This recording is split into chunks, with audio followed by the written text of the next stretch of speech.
당 중독, 당화된 것에 가장 빠른 해결법이 바로 소금이라는 것입니다. 당의 특징이 끈적끈적 들러붙어서 서로 뭉치는 거예요. 이러한 당이 혈액을 끈끈하게 만들고 우리 몸 전체에 들러붙는 거죠. 그런데 이 끈적끈적 들러붙고 서로 달라붙는 이러한 당의 성질을 분해하고 흩어놓는 가장 잘 하는 게 소금이에요. 우리가 음식을 덜 먹고 막 참고 이런 것들이 이제 주로 다이어트 방법이잖아요. 소금물로 2리터 내지 3리터 정도 해보시면은 좀 더 지방 분해를 가속화할 수 있는 몸의 조건으로 만들게 돼요. 죽염수만 꾸준히 드신 분들 대부분 한 6kg 가까이는 다 감량을 하시는 걸로 보여집니다. 또 하나 제가 많이 받는 질문은 고혈압이 있어요 라고 하시면서 먹어도 되냐?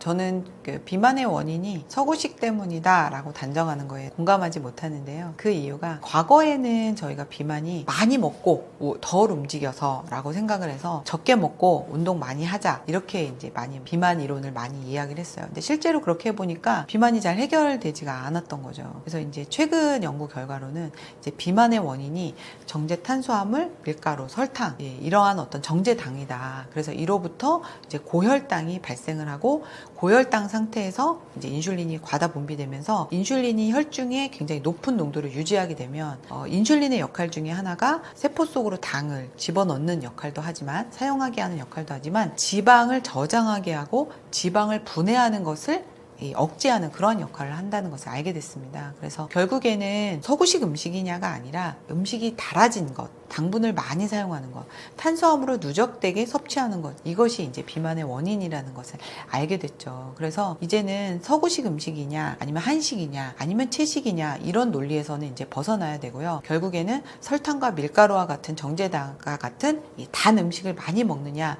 그렇지 않느냐 이거에 집중을 하셔야 될 것 같고요. 그리고 한식이라고 해서 절대 예외가 아니죠. 한식 같은 경우는 정말 더 탄수화물이 많이 섭취할 수밖에 없는 구조를 가지고 있습니다. 심지어 밥이라는 문화와 반찬 문화에도 다 설탕을 넣기 때문에 반찬 하나에 설탕 양은 작지만 이것이 여러 반찬을 섭취하게 되면 설탕 양이 굉장히 늘어날 수밖에 없죠. 그래서 서구식이냐 아니냐, 뭐 육식이냐 아니냐 이런 논리가 아니라 단 음식을 먹느냐 아니냐 이런 관점으로 이제 비만 관리를 하셔야 비만이 해결될 수 있다 이렇게 생각합니다. 요즘 맛있다 막 음식 포르노라고도 하더라고요. 보여지기 위해서 만들어진 음식. 어디 가면 맛집이다 하면서 막 보여지는 비주얼적으로 훌륭한 음식. 대부분 보면 탄수화물 재료를 가지고 만들어내는 화려한 테크닉이라고 할 수 있죠. 그런데 결국에는 그런 음식 속엔 탄수화물 비율이 과거보다 확 올라갔다고 보시면 돼요. 그래서 음식이 달면 결국에는 해결하는 방법이 바로 이제 물을 넣거나 아니면 소금을 넣으면 단지 잘 몰라요. 그래서 그렇기 때문에 이제 단짠이라는 음식도 생기게 된 건데요. 결국 이제 이 당 중독, 그다음 당화된 것에 가장 빠른 중화법과 해결법이 바로 소금이라는 것입니다. 그래서 실제로 당 중독 현상, 그래서 요즘 나 탄수화물 중독이야 이런 말들 본인들이 알아서 많이 하시더라고요. 먹었는데도 계속 무언가 배가 부른데도 계속 땡기죠. 이제 그러한 것들이 언제 생기냐면 보통 이제 우리가 케이크류들 보면 한 조각으로 만족이 잘 안 됩니다. 하나 먹어도 또 먹게 되고 그리고 단 음료수 한 잔 다 마셔도 별로 배부르다는 느낌을 안 줘요. 이런 게 바로 이제 당 중독인데요. 이럴 때 가장 빨리 해결할 수 있는 방법이 소금이에요. 그래서 실제로 당과 싸워 맞서주는 것도 소금이고 이 당을 해독하고 중화하고 당 중독을 해결해 줄 수 있는 것도 바로 소금입니다. 그래서 실제로 제가 이런 분들을 만났어요. 탄수화물 중독에 걸려서 항상 입에 뭔가 단 게 들어가야지 안정이 되고 막 이런 분들인데 제가 소금을 들여봤더니 이상하게 제가 단 게 안 땡겨요. 그리고 식욕이 좀 조절이 돼요. 이런 분들이 정말 많습니다. 이제 그 이유가 아까 말씀드린 당 중독, 해결사 이런 표현도 맞지만 우리 몸에서 계속 무언가 땡기게 됐던 건 결국에는 내가 먹어온 당들을 해결할 수 있는 해결사가 땡긴 거예요. 근데 그 사인을 잘못 이해하고 더 뭔가 먹고 싶으니까 또 탄수화물을 먹고 또 당을 먹게 되는 거죠. 근데 이럴 때 딱 소금을 먹게 되면은 이제 내부적으로 해결이 된 거죠. 결국에는 이 당을 소모하고 분해하고 해결할 수 있는 이제 소금이 들어오니까 더 이상 이제 음식을 원하지 않게 되는 거죠. 그리고 이제 당 중독 상태에서 제일 중요한 부분이 바로 이제 당의 특징이 이런 거예요. 끈적끈적 늘러붙는 거죠. 그래서 엿이라는 것도 만들 수가 있잖아요. 예, 그래서 요즘 또 탕후루 이런 것도 만들 수가 있죠. 이 당의 특징이 끈적끈적 들러붙어서 서로 뭉치는 거예요. 근데 이러한 당이 우리 몸속에 혈액 속에도 혈액을 끈끈하게 만들고 우리 몸 전체에 들러붙는 거죠. 그래서 문제를 일으키는데 이게 당화라고 하는데요. 그렇게 되면 일단 기본적으로는 순환을 막고 염증을 일으킵니다. 그런데 이 끈적끈적 눌러붙고 서로 달라붙는 이러한 당의 성질을 분해하고 흩어놓는 가장 잘 하는 게 소금이에요. 그래서 소금은 어떤 당의 합병증, 당의 어떤 부작용 이런 것들에 가장 좋은 해결사다 이렇게 생각을 해주시면 좋겠습니다. 제가 이제 아무래도 소금 전도사고 죽염 전도사다 보니까 이제 소금이나 죽염을 드시고 살 빠졌어요 라고 많이 해주시는 분들이 많아요. 실제로 이제 제가 식단 코칭을 통해서 다이어트 프로그램도 도와드리는데 그럴 때마다 꼭 제가 죽염수를 하루에 2리터 내지는 3리터 이렇게 드시게 하거든요. 실제로 이제 식단을 제대로 하신 분들도 효과를 내지만 가족분들 중에는 이제 식단을 열심히 하지 않으시면서도 막 9kg가 빠졌다, 6kg가 빠졌다 이런 분들이 너무 많아서 저도 이제는 이제 식단의 중요성도 이야기하지만 이 소금물의 중요성에 대해서 더 많이 이제 실감하고 느끼게 되고 있거든요. 그 이유가 우리 몸에서 이제 지방을 분해하고 저장하고 하는 이 분해로 갈 것이냐, 저장으로 갈 것이냐를 결정짓는 게 바로 인슐린의 농도입니다. 근데 인슐린의 농도를 이제 바닥으로 떨어뜨리려면 두 가지 조건이 필요해요. 첫 번째는 혈당이 떨어져야 됩니다. 그러니까 더 이상 탄수화물이나 정제당을 드시지 않아 주시는 것도 좋고 또 하나는 당을 빠르게 소모하는 것도 방법이겠죠. 당을 빠르게 소모하는 데 쓰여지는 게 바로 소금이에요. 그래서 인슐린 농도를 떨어뜨립니다. 두 번째는 인슐린의 그 작용 중에 하나가 뭐가 있냐면 소금의 제흡수입니다. 나트륨의 제흡수입니다. 즉 우리 몸에 염분이 부족하거나 물이 부족할 때는 인슐린 농도를 계속 높여서 나트륨이 빠져나가지 않고 제흡수하도록 도와주는 거예요. 그럼 평소에 소금을 잘 안 드시는 저염식 하시는 분들이나 물을 잘 안 드시는 분들은 이 제흡수를 계속 해야 되기 때문에 인슐린 농도가 떨어지지가 않습니다. 근데 반대로 내가 소금물을 충분히 드셔주시면 인슐린 농도를 떨어뜨릴 이유가 생기는 거죠. 그래서 이 인슐린 농도를 떨어뜨리는데 이 소금물이 엄청나게 기여를 한다라는 거죠. 그렇게 되면 지방이 저장 모드로 가지 않고 분해 모드로 갈 수가 있다라는 거죠. 그래서 우리가 음식을 덜 먹고 막 참고 이런 것들이 이제 주로 다이어트 방법이잖아요. 그런데 일단 기본 조건을 소금물로 죽염수로 2리터 내지 3리터 정도 해보시면은 좀 더 이 지방 분해를 가속화할 수 있는 몸의 조건으로 만들게 돼요. 그래서 이 부분을 한번 신경 써서 먼저 해보시고 나서 이제 식단도 노력하시고 운동도 하시면 아마 효과를 많이 보실 것 같고요. 제가 직접적으로 들은 사례를 보면 죽염수만 한 달 정도 꾸준히 3리터 정도 드신 분들 대부분 한 3kg에서 6kg 가까이는 다 감량을 하시는 걸로 보여집니다. 식단하고 운동하시는 분들은 대부분 이제 인바디라는 걸 측정을 하세요. 근데 저도 사실 경험자긴 한데요. 이제 근육량은 늘리고 이제 지방량은 줄이고 싶으시잖아요. 그래서 좋은 몸을 이제 만들고 싶어 하시죠. 그런데 우리 몸은 조건이 있어야지만 지방을 분해합니다. 아까 설명한 것처럼 인슐린의 그 농도라는 조건이 필요한데요. 인슐린 농도는 저희가 측정하기가 좀 어렵잖아요. 뭐 건강검진을 받지 않고서는. 그런데 우리가 인바디 상에서 내가 근육을 잘 만들고 지방을 분해할 수 있는 걸 좀 확인할 수 있는 게 있어요. 그 조건을 확인할 수 있는 게 바로 이제 체수분량입니다. 그래서 체수분을 먼저 채워 놓으시면 아주 지방을 잘 빼내시는데 굉장히 좋은 조건이 돼요. 이것은 제가 이론적으로 말씀드리는 게 아니라 제가 경험적으로 이제 많은 분들의 몸을 관리하다 보니까 이제 또 알게 된 거기도 한데요. 체수분이 채워지면 비례적으로 근육량이 올라갑니다. 우리가 운동을 과하게 해도 근육이 이제 찢어지면서 재생이 되면서 근량이 올라가지만요. 수분이 채워지면 근육의 주성분이 한 70%가 수분이기 때문에 근육이 커져요. 근육이 커지면 당연히 에너지 소모를 좀 더 잘 하겠죠. 그렇게 되면 지방이 잘 빠지는 몸이 됩니다. 그래서 체수분을 빠르게 채워서 근육량을 늘리는데 이것을 해주시는 게 바로 우리가 생각하는 물마시기인데 물마시기를 하시기보다는 아까 제가 말씀드린 소금물 먼저 충분히 채워주시면 약간의 부종이 생기는 거죠. 근육이 부종이 생기면서 근육이 땡땡 붙습니다. 이렇게 되면은 지방을 잘 소모할 수 있는 그런 몸으로 바뀌어 나가요. 그래서 아마도 지금 현재까지 내가 식단도 하고 막 운동도 열심히 하는 것 같은데 저염식을 하시는 분들이 많더라고요. 당연히 체수분이 채워지지 않겠죠. 저염식을 하시게 되면 그럼 당연히 근육량이 올라가지 않겠죠. 당연히 지방이 떨어지지 않겠죠. 이런 분들이 극단적으로 더 수분량을 줄여서 하시게 되면은 근육량이 느는데도 많이 어려움이 있을 뿐더러 체성분을 관리하는 데 굉장히 어려우실 거예요. 그래서 건강한 체성분을 만들어 가는 데 있어서 체수분을 먼저 활용을 해 보시면 아마 더 빨리 더 건강하게 몸을 만드실 수 있는데 도움을 받으실 수 있습니다. 일단 소금 섭취할 때 이제 제가 많이 받는 질문으로 정리를 해서 말씀을 드릴게요. 얼마만큼의 농도로 얼마만큼 먹느냐, 이 질문을 제일 많이 받습니다. 제가 주로 많이 말씀드리는 게 물 500ml에 소금 3g 정도 이렇게 많이 추천드려요. 그렇게 하면 한 0.6% 정도 되잖아요. 저희가 병원 가면 링거를 맞잖아요. 링거가 0.9%예요. 그러니까 0.6% 정도의 소금물은 누구나 이제 편안하게 마실 수가 있는 거죠. 그리고 0.9%의 링거를 맞을 때는 환자분들이 주로 병원 가서 링거를 맞는데 환자도 맞을 수 있는 정도의 염도니까 먹는 건 당연히 0.6% 누구나 편안하게 드실 수가 있죠. 그런데 이제 양이 중요하겠죠. 이걸 몇 병을 마실 거냐. 0.6%의 소금물 500ml를 하루에 전에 만약에 좀 체중 감량을 하고 싶다 하면은 최소한 3리터를 드시는 걸 권해드립니다. 그러면 소금의 총량이 한 18g 정도가 될 거예요. 그런데 이제 간혹 이렇게 가이드를 해드리면 평소에 수분 섭취가 안 되어 있거나 또 체액의 삼투압이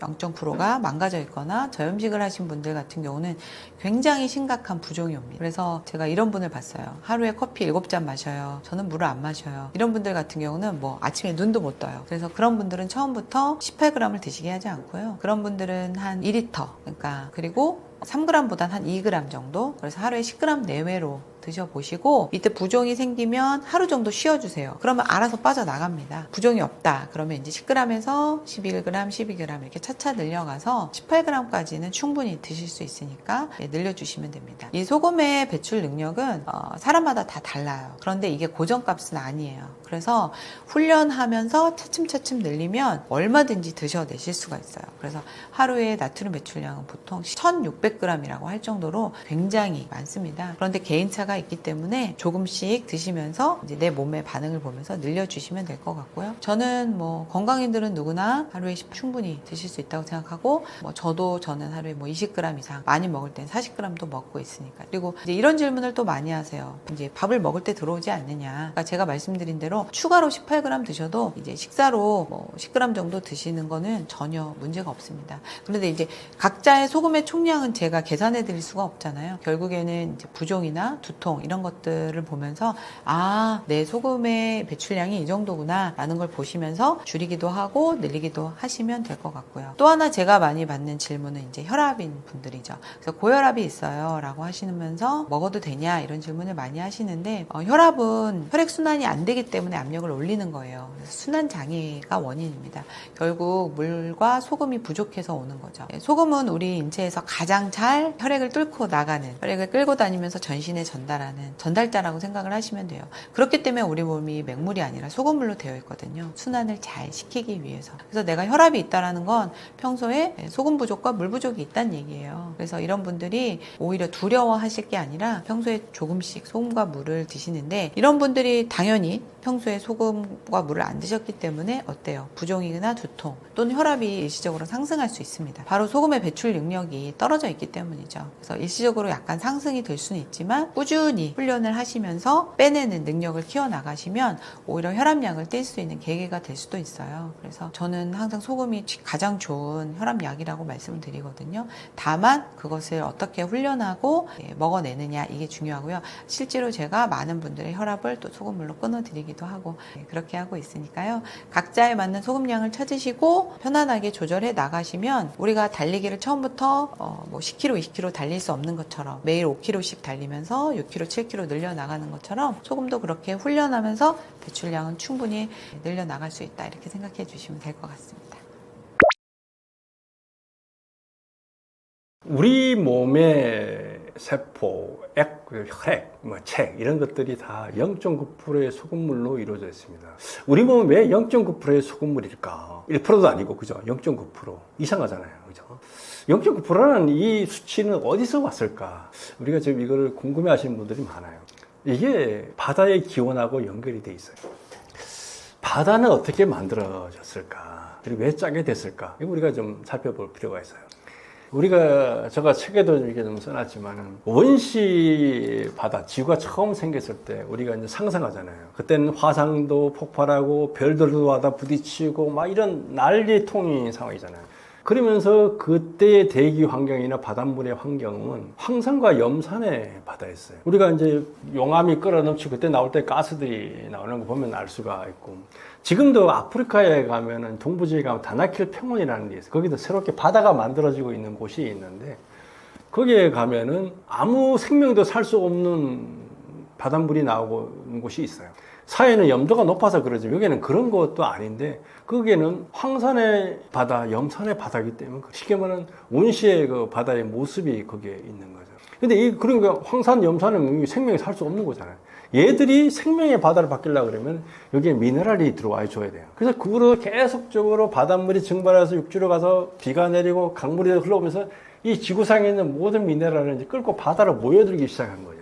그래서 바위 속에 있던 칼슘, 마그네슘, 나트륨 이런 모든 것들이 이제 바다로 모여들면서 이 황산과 염산과 이제 중화작용이 일어나면서 염산이 나트륨 만나면 염화나트륨 소금이 되는 거죠. 염화마그네슘, 염화칼슘, 황산나트륨, 황산마그네슘 이렇게 다 바뀌면서 이 바다가 이제 안정을 찾기 시작하면서 생명의 바다로 바뀌면서 그때 이제 생명이 출발을 시작해요. 근데 그때 바닷물의 염도가 0.9%였어요.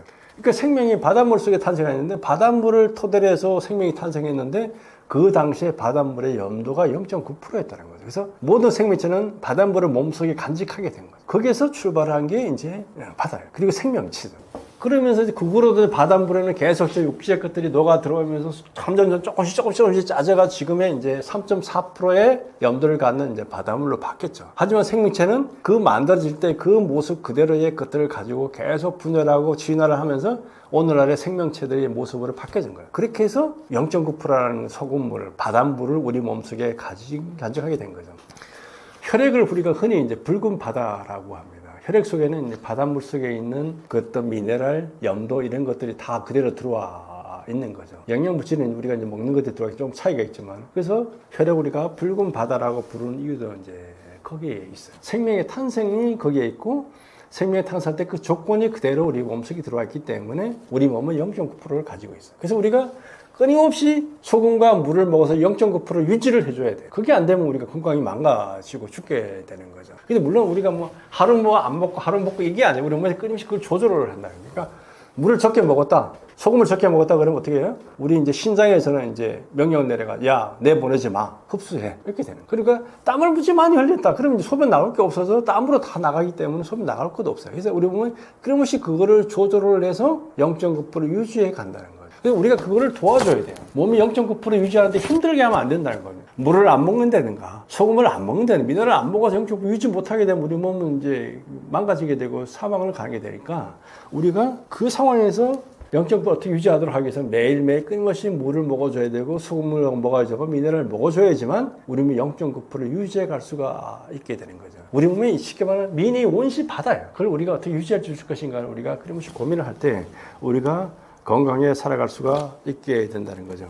생명의 기원에서 시작됐다. 0.9%. 이걸 아시면 우리가 왜 0.9% 소금물을 유지해야 되고 소금을 먹어야 되는가를 정확하게 알 수가 있을 겁니다. 소금물을 마시면은 어떤 점이 좋아질까? 소금을 먹어본 분들 보면 다 몸이 좋아졌다라고 얘기를 해요. 근데 소금물을 우리면서 하는 역할은 있잖아요, 그죠? 물이라는 게 우리면서 역할이 있고, 소금이라는 게 있고, 미네랄의 역할이 있는데, 이게 다 따로따로 노는 게 아니고 같이 이제 어우러서 가는 게 돼요.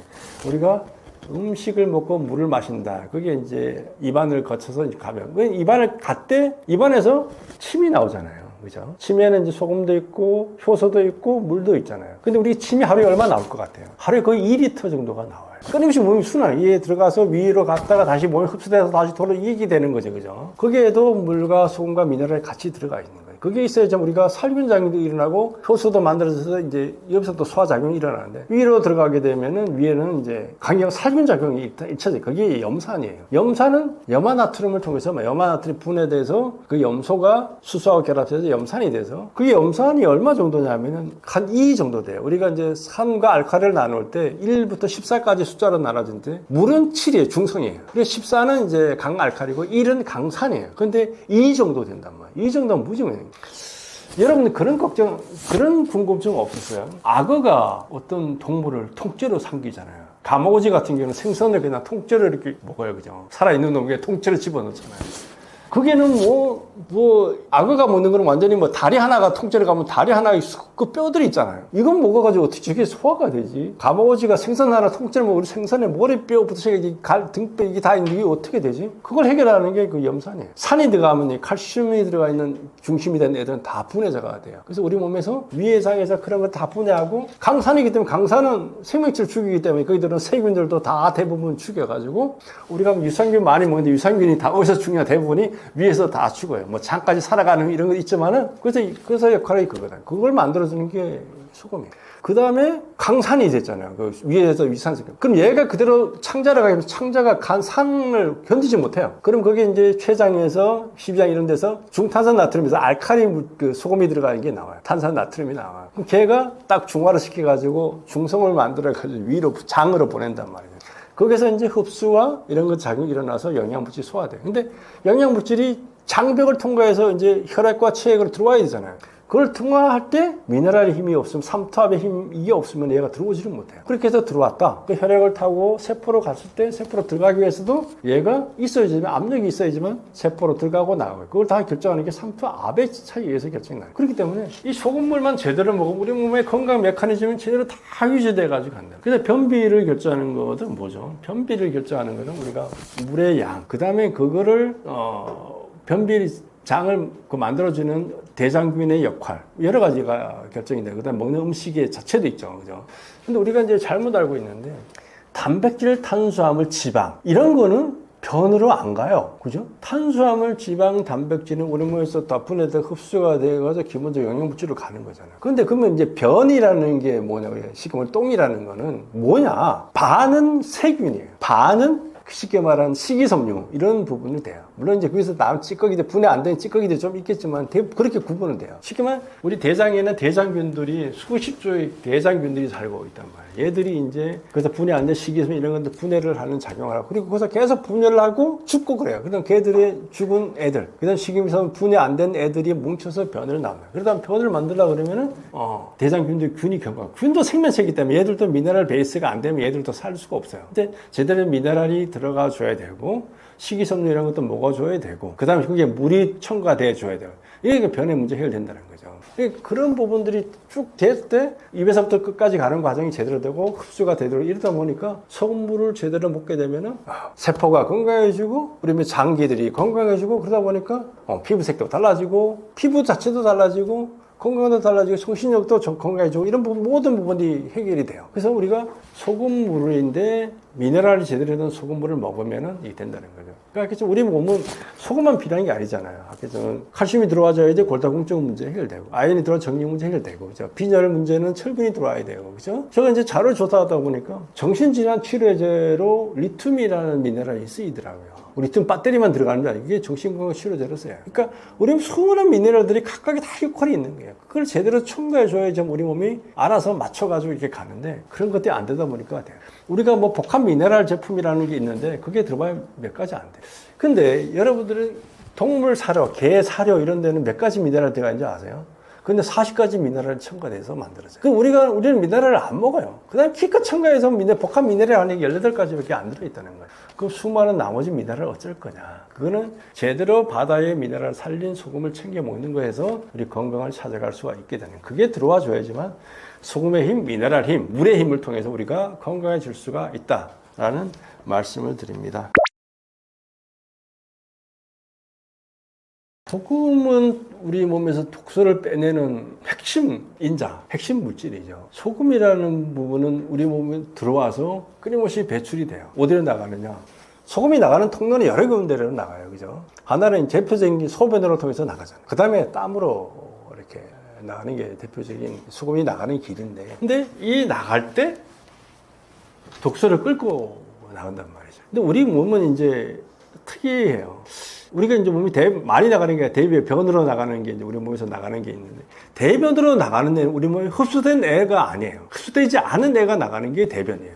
흡수된 애는 어디로 나가요? 다 소변을 통해서 나가요. 쉽게 말해 단백질, 탄수화물, 지방이 우리 몸에 흡수가 됐다라고 하면은 걔는 소변을 통해서 나간다는 얘기예요. 그러니까 단백질, 탄수화물은 이게 덩어리잖아요, 그죠? 이게 흡수돼가지고 소변으로 나간다. 근데 얘들이 어떻게 나갈 때 뭐냐? 아까 했지만은 우리가 이제 생명의 어떤 메커니즘을 알려면은 탄소 동화 작용을 일단 알아야 돼요. 탄소 동화 작용이 뭐냐면 식물이 이제 태양빛을 받아가지고 잎을 만들고 열매를 만드는 거잖아요, 그죠? 근데 식물은 그걸 어떻게 만들까? 뭐로 만들까? 원재료가 뭐냐? 식물이라는 애는 뿌리에서 H2가 물 빨아 올려요. 그리고 잎에서 뭘 빨아들이죠? CO2, 이산화탄소. 이 두 가지예요. 물과 H2와 CO2를 가지고 단백질도 만들고 탄수화물도 만들고 지방도 만들어요. 근데 단백질 부분은 좀 다른 게 이제 콩가식물이라는 게 있는데, 단백질은 그게 아까 H2O는 H가 수소고 O가 산소잖아요. CO2는 탄소와 산소란 말이죠. 근데 질소라는 애가 있어야지 단백질이 구성돼. 질소는 이 식물이 잎을 통해서 흡수가 안 돼요. 그럼 어디서 있냐? 뿌리에서 흡수가 되는데, 뿌리에서 잘 흡수가 못하니까 이제 뿌리혹 박테리아라는 애들이 있어가지고 걔를 공기 중에서 잡아가지고 뿌리를 공급해주는 역할을 한다는 거, 어렸을 때 이제 생물학이라는 게 배웠을 텐데, 어쨌든 간에 식물은 기본적인 거는 H2O와 CO2 이 두 개를 공기잖아요. 그죠? H2O가 뭐 물이지만은 분해하면 공기예요. CO2도 공기잖아요. 이거를 가지고 영양물질, 유형물질을 무형에서 유형으로 바꾼다는 거죠. 그럼 뭐예요? 그게 에너지가 태양 에너지가 들어가는 거예요. 그걸 갖고 이제 물질을 만들어서 우리 몸에 들어가요. 그래서 그걸 우리가 나무에서 열매도 먹고 곡식도 먹고 하잖아요. 그러면 우리 몸에 들어와서 쫙 분해돼가지고 다시 뭐로 바뀌냐? 물과 이산화탄소로 바뀌고, 그게 태양 에너지가 다시 에너지가 방출된 그 에너지를 가지고 여기서 하는 거예요. 자, 그러면은 물이 나온다는 거예요. CO2 우리가 호흡을 통해서 나오잖아요. 산소가 들어가고 CO2는 그 과정이에요. 그렇기 때문에 우리 몸에 들어온 모든 것들은 아까 했지만 대변은 흡수되지 않은 게 나가는 거고, 소변과 땀은 흡수된 것들이 나간다라고 했잖아요. 근데 그 나가는 과정에서 독소를 끌고 나가는 게 얘들이 역할이에요. 근데 그 물을 먹어갖고 물이 해결할 수 있는 게 아니에요. 우리가 땀이 짠 이유, 소변이 짠 이유는 뭐냐면 걔들이 나갈 때 같이 끌고 나간다라는 거예요. 그래서 그거를 제대로 해줘야 되고, 아까 했지만 그걸 통해서 우리가 혈액에 공급되는 부분도 소금이 되지만 빼내는 역할도 한다라는 거를 우리가 좀 알 필요가 있어요.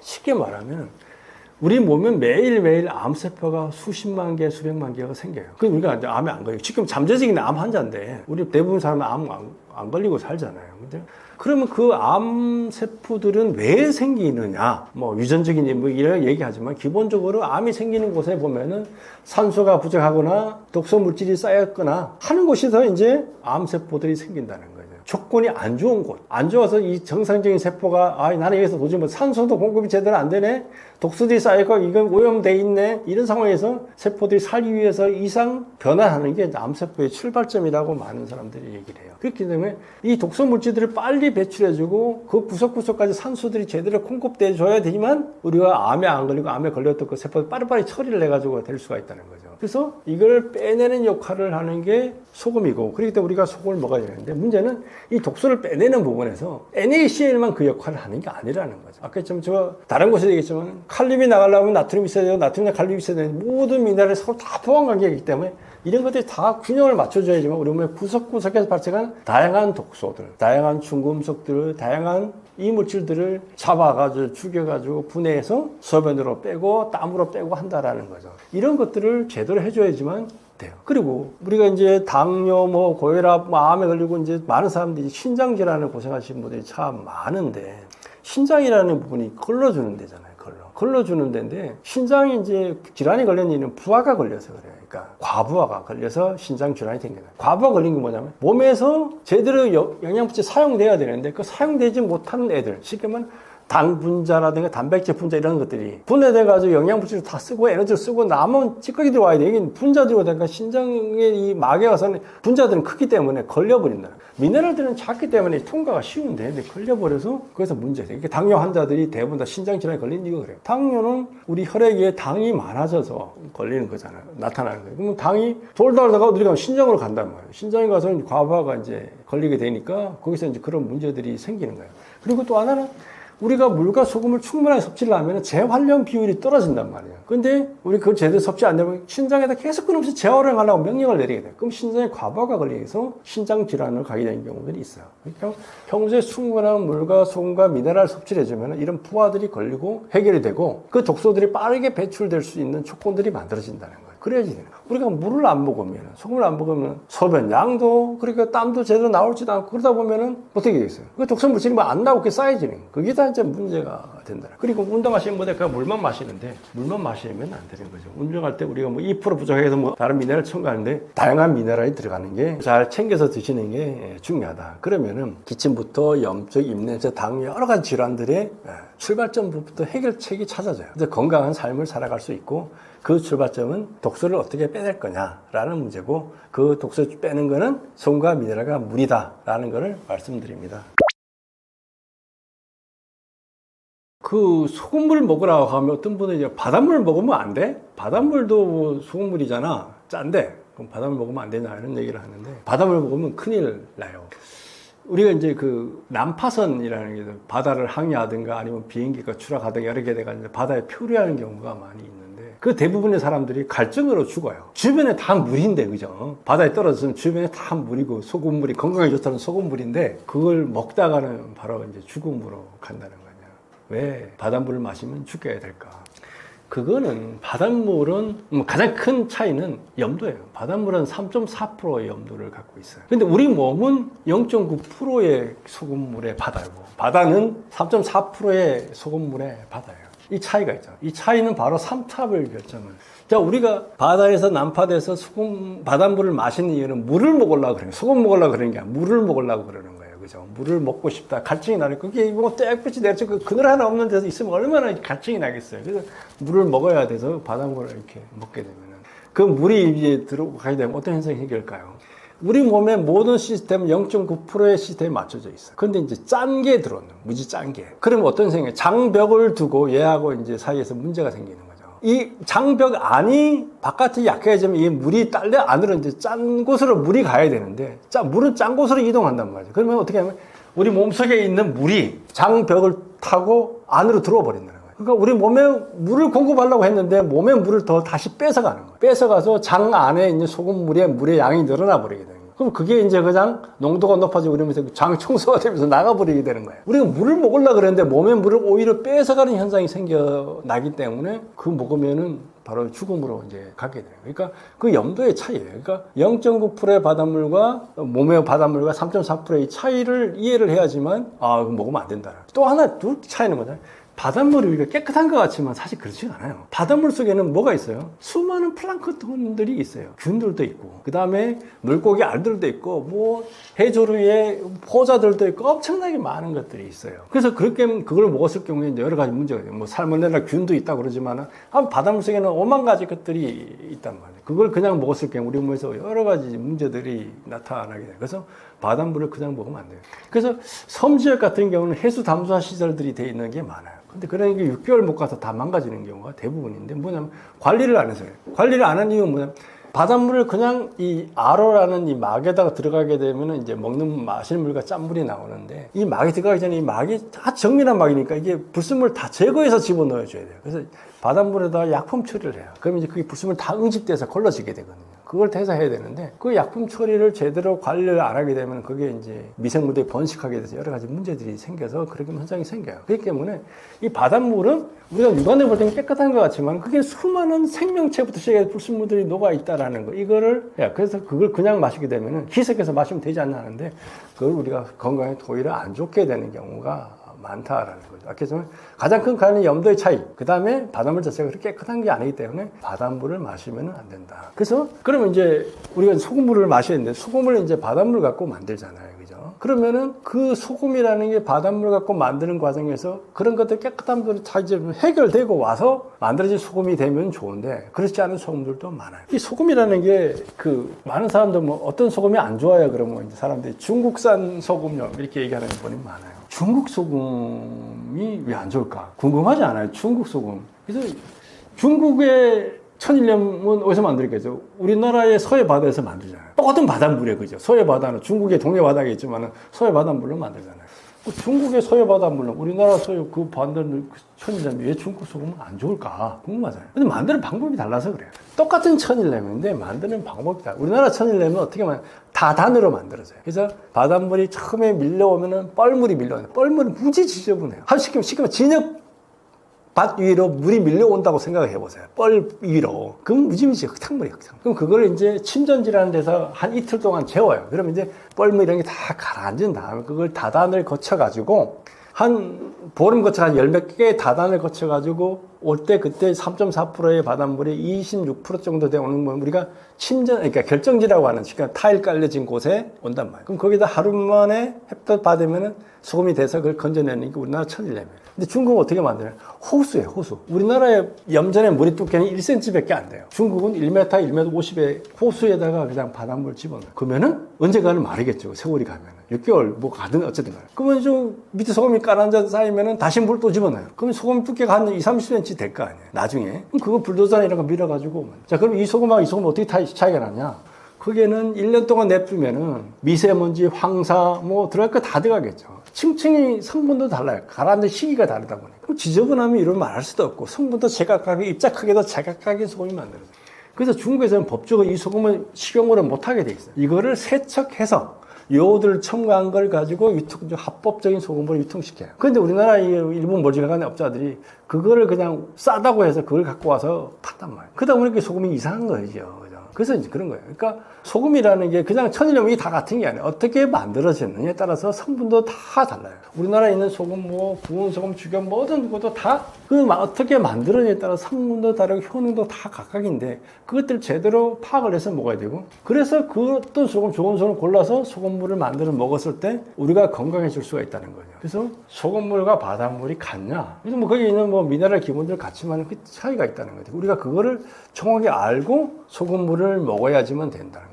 바닷물을 왜 먹으면 안 되는지 알겠지만 그 염도의 차이 때문에 먹으면 우리 몸에 물 먹으려고 했는데 물을 도저히 버려 뺏겨가지고 죽게 된다는 얘기를 이제 말씀을 드렸고 그리고 그게 불순물이나 이물질들 많다라는 얘기를 했고 그러면서 우리가 미네랄을 제대로 살린 소금을 찾아 먹어야지만 그 바닷물이 갖고 있는 미네랄 살린 소금을 찾아 먹어야 건강해질 거 아니에요. 근데 우리가 유통되는 모든 소금들은 그 바닷물에 미네랄 다 살린 소금이 없어요. 그렇기 때문에 그런 소금을 찾아서 먹는 그렇게 해야지만 우리가 건강해질 수가 있다라는 말씀을 드립니다.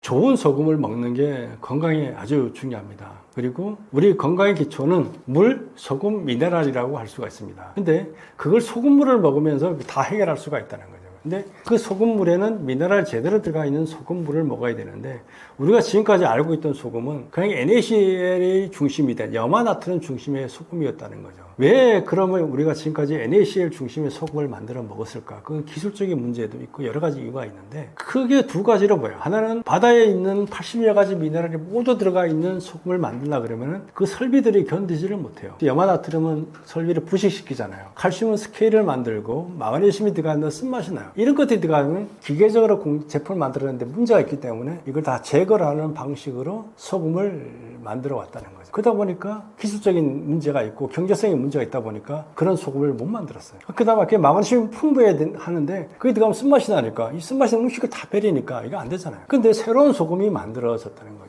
그리고 바다도 많이 오염됐는데 지금 바다 오염 문제는 심각하잖아요. 근데 해양심 준수라는 깨끗한 자원이 있습니다. 수백 메타의 깊은 바닷물, 육지에서 6km, 10km씩 떨어진 바닷물, 그리고 수백 메타 밑에 있는 태고 쪽에 만들어진 해양심 충분한 새로운 자원을 가지고 소금을 만드는 기술들이 만들어졌어요. 그리고 바다의 모든 미네랄을 살리는 소금 제조 기술들이 만들어졌다는 거죠. 그러면서 풍부한 마그네슘 들어가 있음에도 불구하고 쓰지 않게 만들어놓은 기술들도 개발이 됐어요. 그렇기 때문에 여러분들이 편리하게 바다에 80여 가지 미네랄이 그대로 들어있는 소금을 여러분들이 드실 수가 있게 됐다는 거죠. 그게 좋은 물이 결합되면 바로 물, 소금, 미네랄이 들어있는 우리가 소금물을 우리가 일상적으로 접할 수 있게 됐다는 거예요. 그런 소금을 먹으면 우리 몸에 있는 신진대사 모든 것이 달라질 수가 있어요. 건강이 달라질 수가 있고 여러분의 아침이 달라질 수가 있고 편안한 잠이 될 수가 있고 낮에 활동에 머리 스트레스라든가 두통 이런 부분도 해결될 수 있는 여지들이 많이 있다는 거죠. 변비, 여성들이 고민하는 변비 문제 이런 것들도 아주 쉽게 해결할 수가 있어요. 그렇기 때문에 제대로 된 미네랄 소금을 챙겨 먹는 게 여러분의 건강의 출발점입니다. 그렇기 때문에